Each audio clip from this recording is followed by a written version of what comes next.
ज्योतिष शास्त्र का एक तर्क है कि जन्म कुंडली का तीसरा भाव, इस भाव के स्वामी अगर जाकर के छठवें भाव में बैठ जाएं तो ऐसा जातक आजीवन शत्रुओं के कारण परेशान रहता है। फिर से नोट करिए, जन्म कुंडली में तीसरे भाव का स्वामी अर्थात मेष लग्न की कुंडली हो तो तीसरे भाव के स्वामी यहां बुध बने, वो अगर जाकर के षष्ठम भाव में बैठे हो, षष्ठ भाव में बैठे हो।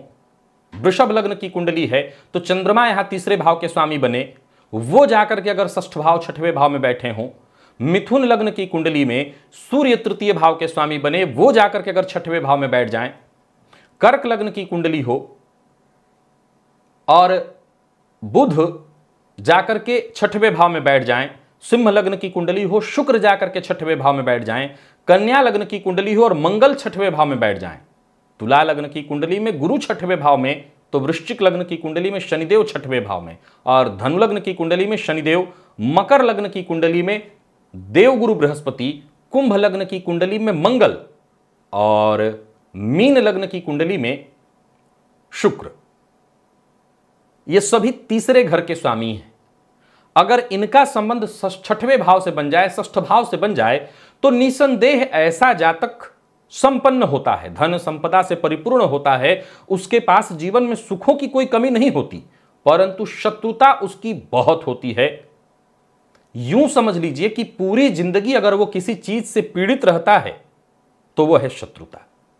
अगर आपकी जन्म कुंडली में ये ग्रह स्थिति बनी है, यानी तीसरे भाव का स्वामी जाकर के छठवें भाव में बैठा है, तो आप नोट करिए और आजमा करके देख लीजिए, निसंदेह आप अपने जीवन काल में बेवजह कोई ना कोई आपका शत्रु बना रहेगा।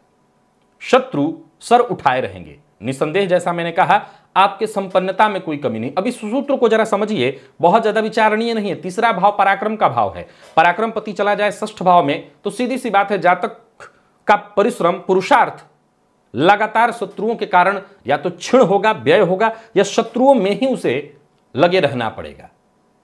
कोई ना कोई शत्रु खड़ा रहेगा, उसका पुरुषार्थ कहीं और लगना चाहिए था, वो शत्रुओं को ही शांत करने में लगा रहेगा।